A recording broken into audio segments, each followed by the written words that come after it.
What's up guys, in this video I'm going to show you how to add a chart in Canva PC.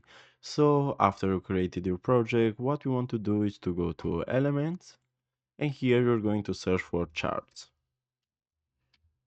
After you did that, as you can see here at charts, we have a lot of options to choose from. You can choose which one do you like. I'm going to use this one for the sake of this tutorial.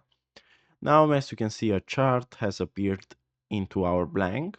And if you go to data, you can add your data for the chart.